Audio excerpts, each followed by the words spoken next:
इस वीडियो में हम करेंगे कक्षा 9 का प्रश्नावली 8.2 का प्रश्न नंबर 2।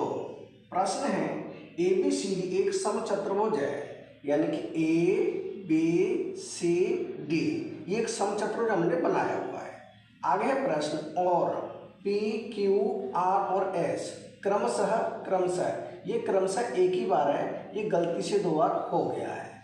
भुजाओं AB BC CD और DA के मध्य बिंदु है, यानी कि PQR और S ये भुजाओं जो P है AB का मध्य बिंदु है, Q है BC का मध्य बिंदु है, R CD का मध्य बिंदु है और S DA का मध्य बिंदु है, ये हमें दिया हुआ है। दर्शाइए कि चतुर्भुज PQRS एक आयत है, यानी हमें दर्शाना है, हमें सिद्ध करना है कि PQRS ये एक आयत है। आयत सिद्ध करने के लिए हम क्या करेंगे, सबसे पहले तो PQRS इसे एक समांतर चतुर्भुज सिद्ध करेंगे। समांतर चतुर्भुज सिद्ध करने के बाद अगर इसका कोई एक कोण हम 90 अंश का दिखा देते हैं तो ये सिद्ध हो जाएगा कि PQRS है वो एक आयत है। तो सबसे पहले तो हम इसे समांतर चतुर्भुज सिद्ध करेंगे PQRS को। जिस प्रकार से हमने पहले प्रश्न में किया था वैसे ही इसे समांतर चतुर्भुज सिद्ध करेंगे। तो सबसे पहले हम लेंगे त्रिभुज ABC में, यहाँ लिखेंगे त्रिभुज ABC में, तो ABC में, यानी कि ABC इस त्रिभुज में। इसमें हम देखेंगे P है वो AB का मध्य बिंदु है और Q है वो BC का मध्य बिंदु है। तो इसे हम यहाँ लिखेंगे P AB का तथा Q BC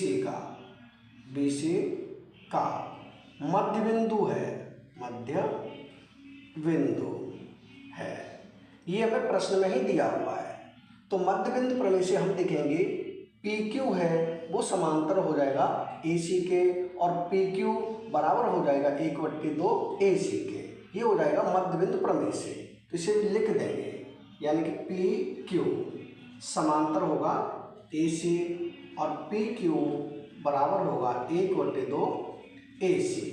ब्रैकेट में लिख देंगे मध्य बिंदु प्रमेय से, या लिखेंगे मध्य बिंदु प्रमेय से, यानी कि मध्य बिंदु प्रमेय से हो जाएगा। मध्य बिंदु प्रमेय हम इससे पहले कर चुके हैं।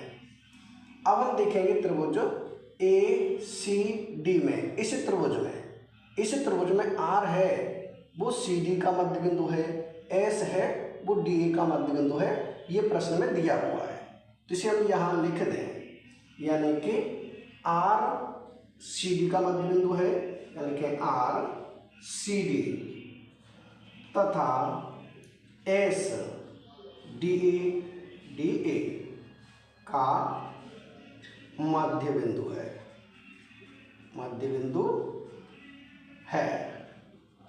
ये भी हमें प्रश्न में ही दिया हुआ है। अगर R और S इस त्रिभुज के मध्य बिंदु है तो इसका मतलब SR बराबर हो जाएगा 1/2 AC के और SR समांतर हो जाएगा AC के।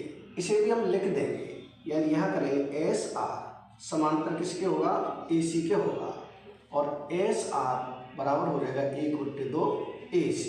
ये भी हो जाएगा मध्य बिंदु प्रमेय से।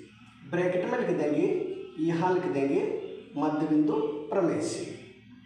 अब हम देखेंगे जो PQ है AC के समांतर है और PQ बराबर 1/2 AC है। ऐसे ही SR समांतर AC है और SR बराबर 1/2 AC है। ये हम सिद्ध कर चुके हैं, यानी PQ है AC के समांतर है, PQ AC के समांतर है, SR AC के समांतर है।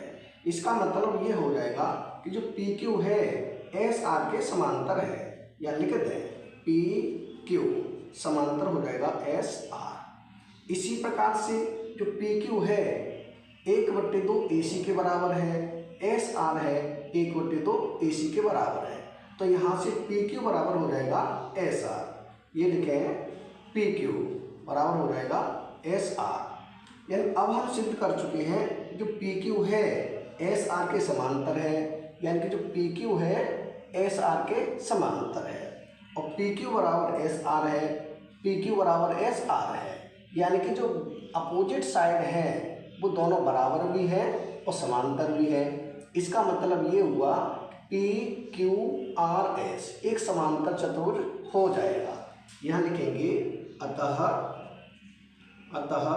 पी क्यू आर एस एक समांतर चतुर्भुज है, समांतर चतुर्भुज है। यानी कि पी क्यू आर एस हमने एक समांतर चतुर्भुज सिद्ध कर दिया। अगर हम इस चतुर्भुज का कोई एक कोण 90 अंश का दिखा देते हैं तो ये सिद्ध हो जाएगा कि एक आयत है। यानी समांतर चतुर्भुज का एक कोण 90 अंश दिखाने के बाद वो आयत बन जाता है। तो उसके लिए हम क्या करेंगे, पी क्यू आर एस को समांतर चतुर्भुज दिखाने के बाद हम क्या करेंगे, इस बी डी को यानी कि इसका दूसरा विकर्ण भी मिला लेंगे। अब दूसरा विकर्ण मिलाने के बाद हम देखेंगे जो समचतुर्भुज के विकर्ण होते हैं वो एक दूसरे को 90 अंश पर काटते हैं। यानी यहाँ बनेगा 90 अंश का कोण बनेगा, तो ये हो जाएगा 90 अंश का। इसे हम नाम दे दें, यहाँ लिखें एम और ये हो जाएगा एन, ये हो जाएगा ओ। अगर किसी भी तरह हम इस कोण पी को 90 अंश का दिखा देते हैं तो ये पी क्यू आर एस एक आयत बन जाएगा। तो उसके लिए हम देखेंगे जो पी क्यू है ए सी के समांतर है, तो इसे लिखें, यानी ये है पी क्यू समांतर है ए सी। अब हम देखेंगे पी क्यू का ये छोटा भाग है पी एन और ए सी का ये छोटा भाग है एम ओ, यानी कि ये भी एक दूसरे के समांतर होंगे। तो इसे लिख देंगे, यानी कि पी एन समांतर किसके होगा, एम ओ के, यानी कि एम ओ। एक तो ये हो गया, यानी इस छोटे से चतुर्भुज की हमने आमने सामने की भुजा बराबर दिखा दी।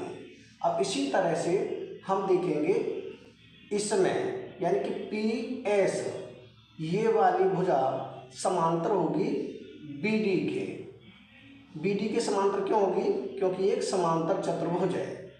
अगर पी एस समांतर है बी डी के तो इसी का ये पी एस का छोटा भाग है पी एम और बी डी का छोटा भाग है एन ओ, तो ये भी एक दूसरे के समांतर होंगे।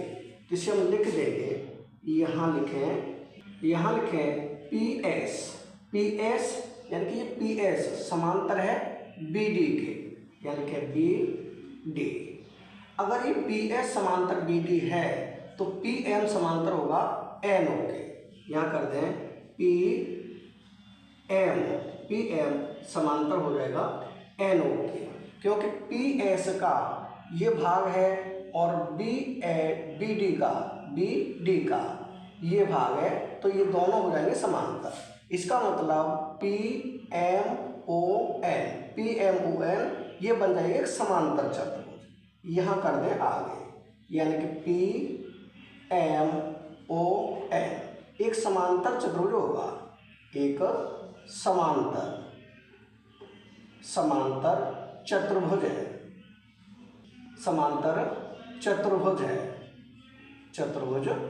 है।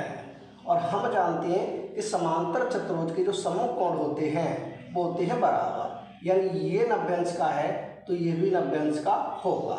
यही हमें सिद्ध करना था कि अगर एक कोण 90 अंश का दिखा दें तो पी क्यू आर एस एक आयत बन जाएगा। यानी ये हो जाएगा कोण एम पी एन, यहाँ लिखे कोण एम पी एन बराबर किसके होगा, एम ओ एन के, कोण एम ओ एन। क्यों होगा, क्योंकि समांतर चतुर्भुज के सम्मुख कोण है। लिख दें यहाँ समांतर चतुर्भुज के सम्मुख कोण है, सम्मुख कोण, यानी समांतर चतुर्भुज के सम्मुख कोण है इसलिए बराबर है। यानी कि कोण MPN बराबर कितना होगा, MON कितना है, 90 अंश का है, तो ये हो गया 90 अंश। यानी कि अगर कोण P 90 अंश का है तो PQRS क्या बन जाएगा, एक आयत बन जाएगा। हम यहाँ लिख सकते हैं अतः PQRS एक आयत होगा। यानी कि हमने ये सिद्ध कर दिया PQRS एक समांतर चतुर्भुज है और समांतर चतुर्भुज का जो एक कोण है वो 90 अंश का है। अगर समांतर चतुर्भुज का एक कोण 90 अंश का होता है तो वो एक आयत होता है। अगर वीडियो पसंद आए तो लाइक करें, कमेंट करें, अपने दोस्तों के साथ शेयर करें। धन्यवाद।